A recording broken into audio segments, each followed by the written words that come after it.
სამართლოში მოსმენების კანონის განხილვასთან დაკავშირებით მეგობრის სტატუსით პრეზიდენტის წერილობითი შუამდგომლობა უკვე დარეგისტრირდა. პარალელურად მოსამართლეთა პლენუმი განაგრძობს იმ 326 არჩელის განხილვას, რომელიც კამპანიის შენგეხებას ფარგლებში ცალკეულმა მოქალაქეებმა შეიტანეს. ხათუნა ხვედელიძე მუშაობს თემაზე, ის ახლა პირდაპირ ეთერში გვერდება. ხათუნა, თავდაპირველად გითხარი რა ეტაპზეა განხილვის პროცესი და რას ითხოვენ მოქალაქეები?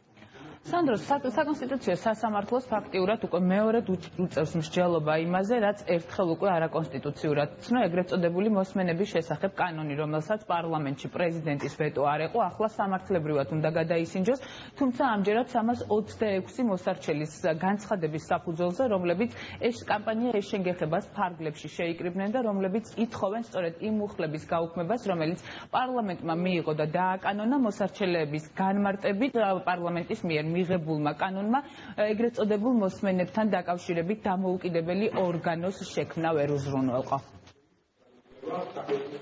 ეს სააგენტო, რომელიც შეიქმნა, იგივეა შინაარსობრივად და იურიდიულად, როგორიც იყო ადრე დეპარტამენტი. როგორც დეპარტამენტი იყო სუბორდინაციულ ჯაჭვში, ისეთივეა ამ შემთხვევაში ეს სააგენტო.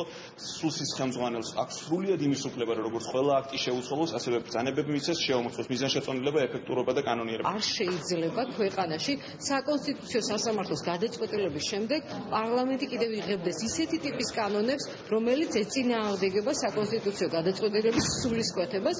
დარწმუნებული ვარ, რომ დღეს პლენუმი მის მიერ მიღებული გადაწყვეტილების ერთგული დარჩება და დაინახავს, რომ პარლამენტის მიერ მიღებულ ახალ კანონმდებლობაში ისევ არის მაღალი რისკი ადამიანის უფლებების დარღვევის, კერძოდ პირადი ცხოვრების ხელყოფის. საკონსტიტუციო სასამართლოს აქვს ძალიან რთული მომენტი, ის დარჩება ან თავისივე გადაწყვეტილების ერთგული, ან ჩაიძირება იმ ჭაობში, რომელშიც არის საერთო სასამართლოები მთლიანად და გახდება მთლიანად კონტროლირებადი. მე ვფიქრობ, რომ ხელისუფლება ყველაფერს გააკეთებს და გამოიყენებს თავის გავლენას დღეს, რომ საკონსტიტუციო სასამართლომ ვერკეტი, რომელიც აქვს ხელისუფლებას, უთვალთვალოს ადამიანის ხელიდან არ გამოაცალოს.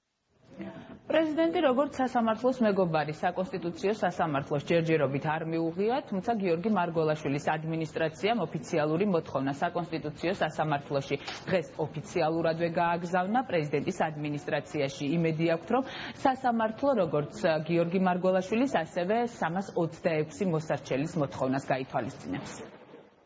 საქართველოს პრეზიდენტს ბუნებრივია იმედი აქვს, რომ საკონსტიტუციო სასამართლო დაიცავს საკუთარ გადაწყვეტილებებს, დაიცავს იმ პრეცედენტებს, ძალიან მნიშვნელოვან პრინციპებს, რომელიც მან შექმნა და შესაბამისად თანმიმდევრულად განმარტავს საქართველოს კონსტიტუციას და იმ გადაწყვეტილებებს, რომელიც მან გამოსცა მანამდე.